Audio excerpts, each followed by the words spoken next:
जय हिंद दोस्तों, मैं हूं राकेश फौजी। दोस्तों, आज के वीडियो में हम बात करेंगे सीआरपीएफ ट्रेड्समैन के अंदर जो नई वैकेंसी आई है, इसके अंदर जो बिगुलर की ट्रेड है। तो बिगुलर की ट्रेड में अगर आप टेस्ट में पास हो जाते हैं, फिजिकल आपका हो जाता है, तो ट्रेड टेस्ट किस प्रकार से होता है, ट्रेड टेस्ट में आपसे क्या क्या क्वेश्चन पूछे जाते हैं, किस प्रकार से आप ट्रेड टेस्ट पास कर सकते हैं, इस वीडियो के माध्यम से आपको इस टॉपिक पे पूरी जानकारी मिलने वाली है। अगर आप चैनल पे पहली बार आए हैं, चैनल को सब्सक्राइब जरूर कर लीजिएगा। वीडियो को लाइक नहीं किया अभी तक तो लाइक जरूर कर लेना। इसके अलावा अगर आप हमारे टेलीग्राम ग्रुप से जुड़ना चाहते हैं, डिस्क्रिप्शन में लिंक है, टेलीग्राम ग्रुप पे आप ज्वाइन कर सकते हैं। तो दोस्तों, सीआरपीएफ के अंदर अगर आप बिगुलर से भर्ती होना चाहते हैं तो मैंने बिगुलर से संबंध में जो प्रोफाइल वगैरह का वीडियो मैंने बनाया था, आपने नहीं देखा होगा तो डिस्क्रिप्शन में लिंक आप देख सकते हैं। तो उसके ऊपर बहुत सारे कमेंट आ रहे थे कि सर बिगुलर ट्रेड का जब ट्रेड टेस्ट होता है तो इसके अंदर क्या क्या कार्रवाई होती है, किस प्रकार के क्वेश्चन पूछे जाते हैं, ट्रेड टेस्ट हम किस प्रकार से पास कर सकते हैं। क्योंकि बिगुलर जो ट्रेड है इसके अंदर आप ये मान के चलो, जहां तक मेरा मानना है सबसे ज्यादा कंपटीशन रहने वाला है।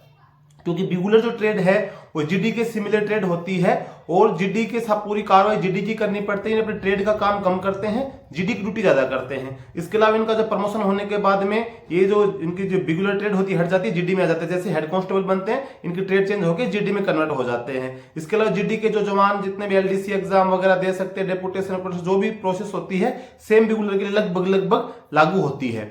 तो अगर हम बात करें ट्रेड टेस्ट की, तो सबसे मेन जो इसके अंदर ट्रेड टेस्ट में क्या था, वो बिगुल जो होता है वो बजाना आना चाहिए। अब बात आती है बिगुल, जैसे नॉर्मल जो ट्रेंड बिगुलर होता है, जो फोर्स के अंदर जो बिगुल बजाते हैं जो जवान, तो उनको पहले बिगुल का ट्रेड टेस्ट कोर्स करवाया जाता है बिगुल बजाने का। वैसा बिगुल आपसे नहीं बजवाया जाता, लेकिन फिर भी आपको जो बिगुल दिया जाएगा बजाने के लिए वो आपको बजाना पड़ेगा। वैसे वहां पे जब आपका ट्रेड टेस्ट होता है तो वहां पे एक बिगुलर अवेलेबल होता है, वो एक कॉल बजाता है।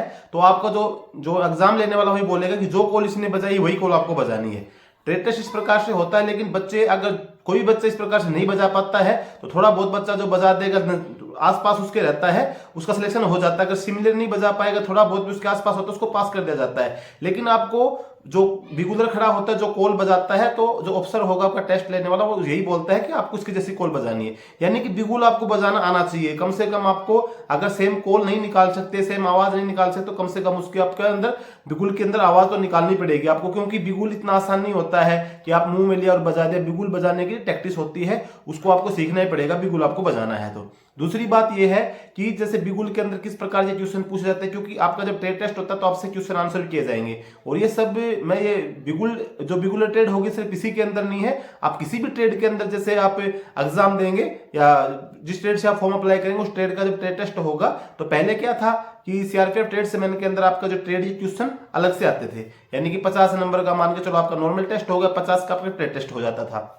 लेकिन इस बार आपका जो कोर्स है, सिलेबस है, वो पूरा चेंज कर दिया है। इस बार आपको पता है सिलेबस के अंदर आपका 100 नंबर का क्वेश्चन पेपर होने वाला है। 100 नंबर के क्वेश्चन आएंगे जिसके अंदर आपका मैथ, रीजनिंग, जीके और ये सब चीज आएंगी। इसमें ट्रेड टेस्ट के जो क्वेश्चन है वो नहीं दिए हैं। तो आपसे जब ट्रेड टेस्ट जब आपका होता है बिगुल का, जब बिगुल बजवाया जाता है, फिर आपसे क्वेश्चन आंसर होते हैं, उसमें अलग टाइप के क्वेश्चन पूछे जाते हैं। कुछ बिगुल से संबंधित पूछ लिया जाएगा कि बिगुल के अंदर कितनी प्रकार की कॉल होती है, बिगुल की लंबाई कितनी होती है, इस प्रकार के बिगुल की स्थापना कब हुई, बिगुल का क्या काम होता है। इस प्रकार के क्वेश्चन जब आपका ये सभी प्रोसेस हो जाएगी, जब आपका रिटन टेस्ट वगैरह हो जाएगा, जब बिगुल का ट्रेड टेस्ट आएगा, तो मेरे चैनल पे आपको इस प्रकार की क्वेश्चन की सीरीज आपको मिल जाएगी, या मैं पीडीएफ वगैरह प्रोवाइड करा दूंगा टेलीग्राम ग्रुप में। आप टेलीग्राम ग्रुप से जुड़े रहें तो ट्रेड टेस्ट के टाइम पे ये सब चीजें आपको मिल जाएंगी। अभी बनाने से कोई फायदा नहीं है, लेकिन जब ट्रेड टेस्ट आपका नजदीक आएगा तो इन चीजों को मैं कहीं से भी करके जुगाड़ आप तक इन चीजों का मैं प्रोवाइड करवा दूंगा। दूसरी बात होती है जब से वर्बली क्वेश्चन पूछे जाते हैं, तो इस प्रकार के हो गए।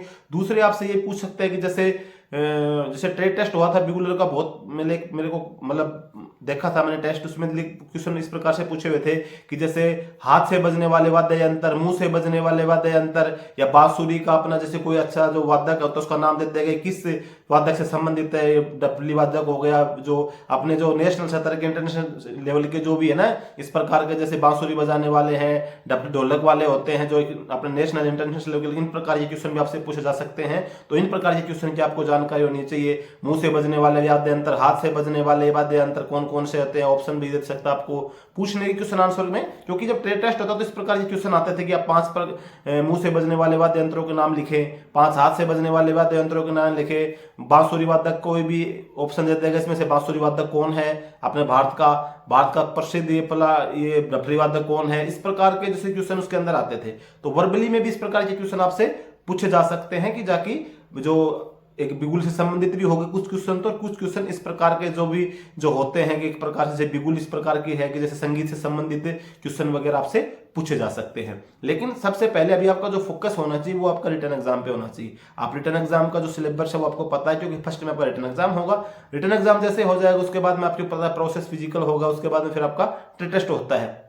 तो ट्रेड टेस्ट जब आपका होता है तो सबसे मैंने आपको थोड़ा बिगुल आपको सीखना पड़ेगा बजाने के लिए। अभी आप जैसे रिटर्न की तैयारी करते हैं, आपके नजदीक में कोई ऐसा सेंटर नहीं है या कोई ऐसे इंस्टीट्यूट या कोई अकेडमी कोई ऐसा नहीं है जो बिगुल नहीं बजाना सिखा रही है, तो कोई बात नहीं, मैंने पहले भी एक वीडियो में बताया था, अभी भी आपको बता रहा हूँ कि शंख वगैरह जो होता है आप उससे प्रैक्टिस कर सकते हैं थोड़ा बहुत। मैं ये नहीं कहता कि आप शंख बजा दोगे तो बिगुल भी आपसे बच जाएगा, लेकिन थोड़ा सा सिमिलर है कि जब आप सीखने जाएंगे तो जल्दी उसको कैच कर लेंगे। अगर आपको शंख बजाना आ जाएगा तो फिर जब बिगुल बजाने का टाइम आएगा तो आपको उसको जल्दी कैच कर लेंगे। तो आप इससे ये बिगुल बजाने से पहले आप शंख की प्रैक्टिस कर सकते हैं। हर गांव के मंदिर में आपको शंख अवेलेबल हो जाता है, जो पुजारी होता है उनसे आप जाके सीख सकते हैं बजाना कि शंख किस प्रकार से बजाया जाता है।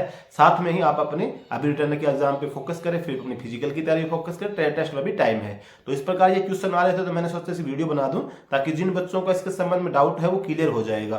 तो जो प्रोफाइल का मैंने आपको वीडियो बना दिया है, जो प्रोफाइल बिल्कुल आपको समझ में आ गई होगी, आपने नहीं देखा होगा डिस्क्रिप्शन लिंक मिल जाएगा। इसके अलावा बिगुलर से संबंध में आपको किसी भी प्रकार का कोई भी डाउट है, आपको मेरे इस चैनल के ऊपर बिगुलर से संबंधित वीडियोज मिलते रहेंगे। आपको कोई इसी प्रकार का कोई भी डाउट आप कमेंट करके बता सकते हैं। कमेंट का रिप्लाई नहीं दूंगा तो मैं किसी ना किसी वीडियो में आपको बताऊंगा। मैं लाइव आता रहता हूं, लाइव सेशन में आप जुड़ेंगे तो लाइव सेशन में भी आप अगर कमेंट करेंगे तो 99% चांस होता है लाइव में मैं सभी की रिप्लाई करता हूं। 1% कोई छूट सकता है, लेकिन 99% पॉसिबिलिटी रहती है कि मैं सभी की रिप्लाई उसके अंदर करता हूं। तो आप लाइव में जुड़ सकते हैं। चैनल पे आप सब्सक्राइब करके रखेंगे और टेलीग्राम पे ज्वाइन करके रखेंगे तो जिसमें लाइव होगा उसका आपको नोटिफिकेशन मिल जाएगा और मैं उसके अंदर टेलीग्राम ग्रुप में डालता हूँ कि आज मैं इस टाइम पे लाइव आने वाला हूँ। तो दोस्तों बेहतरीन जॉब है। अगर आप जीडी के अंदर सक्सेस नहीं हो पाए एसएससी जीडी के अंदर तो बिगुलर के अंदर भर्ती होकर भी आप जीडी की पूरी ड्यूटीज कर सकते हैं, बस बशर्ते आपकी ट्रेड रहेगी। और अगर आपके अंदर कैपेसिटी है थोड़ा बहुत आपके अंदर है तो सीआरपीएफ के अंदर हेड कांस्टेबल जीडी की वैकेंसी आती रहती है हर साल एलडीसी के थ्रू। बिगुलर उसके अंदर जैसे 4 साल आपकी सर्विस हो जाएगी उसके बाद आप उसके अंदर एग्जाम देके हेड कांस्टेबल जीडी में कन्वर्ट हो सकते हैं, हेड कांस्टेबल मिनिस्ट्री में जा सकते हैं। सब इंस्पेक्टर की वैकेंसी अभी वर्तमान में काफी टाइम से आ नहीं रही है। अगर सब इंस्पेक्टर की वैकेंसी आती है तो उसको भी आप एलिजिबल रहता है अगर ग्रेजुएट है तो ओवरऑल अगर देखा जाए तो बिगुलर की जो ट्रेड है जो जॉब है बेहतरीन है। और आप जब भर्ती हो जाते हैं बिगुल आपको बजाने के लिए लगभग आपकी 6 महीने की ट्रेनिंग आपकी चलती है, तभी आप बिगुल बजाने सीखते हैं। उसके बाद आप आसानी से बिगुल बजा सकते हैं। तो अभी आप अपने रिटर्न के एग्जाम पे तैयारी करें, उसके बाद जो मैंने प्रोसेस बताई है उस प्रकार से आपका थोड़ा बहुत क्वेश्चन आंसर की मैं तैयारी करवा दूंगा। जो मेरे को जितना हो सकेगा उतनी आपकी हेल्प करूंगा। साथ में आपको फिर बिगुल थोड़ा बहुत बजाना सीखना पड़ेगा ट्रेड टेस्ट में पास होने के लिए। लेकिन अभी फर्स्ट में आपकी जो प्रोसेस है अपना फॉर्म अच्छे से अप्लाई करें।